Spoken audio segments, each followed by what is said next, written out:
So I've now, well, I should say Platypod have now kitted me out with everything I need to do my macro photography. So, yeah, I just take it everywhere with me, no matter what situation I'm in. The gear's there that I need. If I can photograph, let's say, a damselfly where it is, I can do that. If anyone's interested, go and check that out.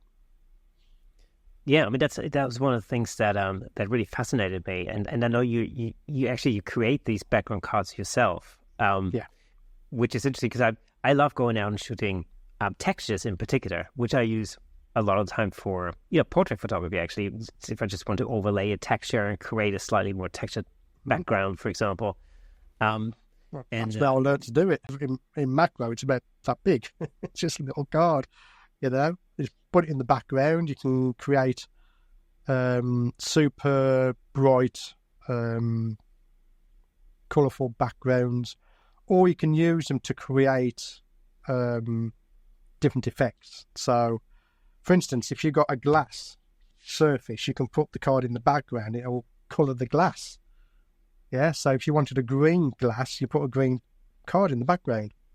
Yeah, or you can create contrast. So if I've got, say, a dark spider, I'll put a lighter background in the background. So it'd be a flower or a card, and that gives contrast, making the subject pop out from the frame.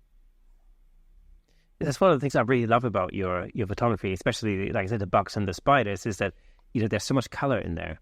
Like there's so much detail and so much color in there. So if you go into your garden, you look on your plants, you'll probably find a load of aphids on the plants. Those are the little bugs that basically suck the nutrients out of the plant.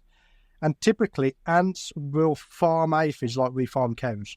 Okay, it's like a symbiotic relationship. So the ants protect the aphids, and the aphids give them honeydew, which is secreted from their rear end, and the ants drink it. So if you find a nice group of aphids, there's going to be ants there, guaranteed. So you've got your camera set up, you've got a subject that you know is going to be there, and it's just a case of practice and wait for the right moment for the ant to come up and get the shot. And you focus directly on the eyes of the ant if you can, and just snap away. And I guarantee you now, anyone's trying this, you'll get hundreds of images that are just blurred. Okay, it's normal. It's absolutely normal for macro. Okay, you're talking maybe 1 out of 100 images that is okay. 1 out of 1,000 that is portfolio worthy.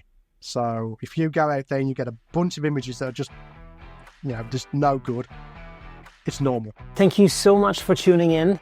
If you enjoyed that clip, then press here for the full episode in glorious Technicolor. Hey, and don't forget to subscribe.